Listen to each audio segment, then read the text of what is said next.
ఏదైనా పనిని చేయడం ద్వారానే మనము ఒకరికి ఆదర్శంగా మిగులుతాము అని చెప్పారు కదా.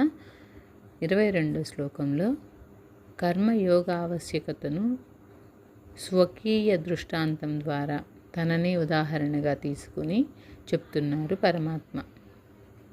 నమే పార్థాస్తి కర్తవ్యం త్రిషు లోకేషు కించన నానవాప్తమవాప్తవ్యం వర్త ఏవ చ కర్మణి. అర్జున, నాకు ఈ 3 లోకములందును చేయదగిన కార్యమేదియూ లేదు, మరియు పొందబడనిదియు పొందదగినదియు అగు వస్తువు ఏదీ లేదు. అయినా కూడా నేను కర్మలయందు ప్రవర్తించుచున్నాను. శ్రీకృష్ణమూర్తి సాక్షాత్తు పరమేశ్వరుడే కాబట్టి లక్ష్మీదేవి ఆయన పాదాల దగ్గర సేవ చేస్తూ ఉంటుంది. అంతకంటే ఏం కావాలి ఆయనకి? 3 లోకాలు కూడా ఆయన కుక్షి యందు ఉంటాయి. బ్రహ్మదేవుడు కూడా ఆయన నాభి నుంచి ఉద్భవించాడు. అట్టి మహానుభావుడే ఈ లోకంలో చేయడానికి ఏమి పని లేకపోయినా కూడా జనులకి ఆదర్శంగా ఉండాలి.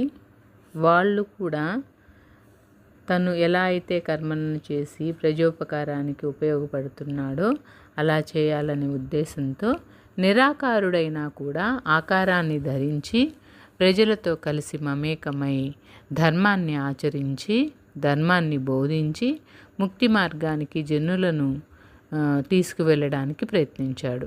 సాక్షాత్తు భగవంతుడే ఈ విధంగా కర్మలను ఆచరిస్తే ఇక మనమెంత?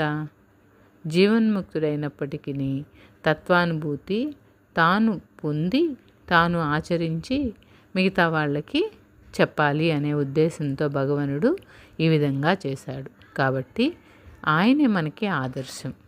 ఆయన ఆదర్శంగా తీసుకొని మనం కూడా మన కర్మల్ని సక్రమంగా నిర్వర్తిస్తూ సాధ్యమైనంత వరకు పరులకు ఉపకారం చేస్తూ ఆదర్శప్రాయంగా జీవిద్దాం. హరే కృష్ణ.